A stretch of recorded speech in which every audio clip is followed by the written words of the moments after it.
Inamin ni Cesar tungkol sa kanyang kalusugan sa edad na 64, viral. Usap-usapan ngayon ang revelasyon ng veteranong aktor na si Cesar Montano. Matapos niyang ibahagi ang kanyang kalagayan sa kalusugan sa kabila ng kanyang edad na 64. Sa isang panayam, ikinagulat ng marami ang kanyang pagiging payat o katamtaman na pangangatawan. Isang bagay na bihira sa karamihan ng nasa parehong edad. Sa panahon ngayon kung saan karaniwan na ang pag-inom ng maintenance medicine para sa blood pressure, diabetes at iba pang kondisyon, tila kakaiba ang sitwasyon ni Cesar. Marami tuloy ang napatanong kung ano nga ba ang nangyari. Ayon sa aktor, hindi niya kailanman pinahirapan ang sarili sa komplikadong workout routines. Sa halip, pinili niyang manatili sa simple at natural na paraan ng pag-aalaga ng katawan.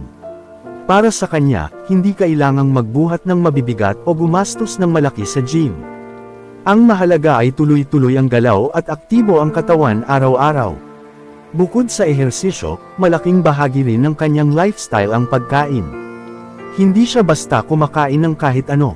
Pinipili niya ang mas natural at masustansyang pagkain, at iniiwasan ang mga processed at sugary foods. Sa kanyang pananaw, ang disiplina sa pagkain ang isa sa pinakamahalagang susi sa maayos na kalusugan. Sa gitna ng kanyang pagbabahagi, dito niya inamin ang ikinagulat ng marami. Wala siyang iniinom na anumang maintenance medicine sa edad na 64. Dahil dito, lalong humanga ang mga netizens sa kanyang lifestyle. Marami ang nagsabing inspirasyon siya, lalo na sa mga nais baguhin ang kanilang kalusugan. Ngunit may ilan din na nagsabing hindi ito madaling gawin para sa lahat, lalo na kung may existing medical conditions na nangangailangan ng gamot. Ibinahagi rin ni Cesar na sinusunod niya ang konsepto ng one meal a day o OMAD. Karaniwan, isang beses lang siya kumakain sa loob ng isang araw, madalas ay tanghali. Para sa kanya, mas magaan ito sa katawan at mas nakakatulong sa overall wellness niya. Dagdag pa niya, mas pinipili niya ang pagkain ng isda at gulay kaysa karne. Mga simpleng ulam tulad ng pakbet ang kanyang karaniwan, ngunit walang halong processed ingredients.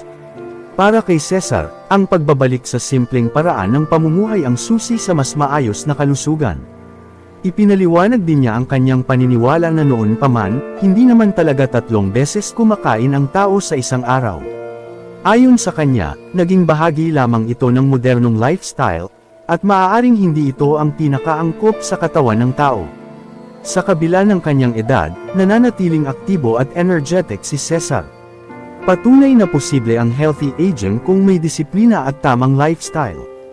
Ang kanyang kwento ay nagsisilbing paalala minsan.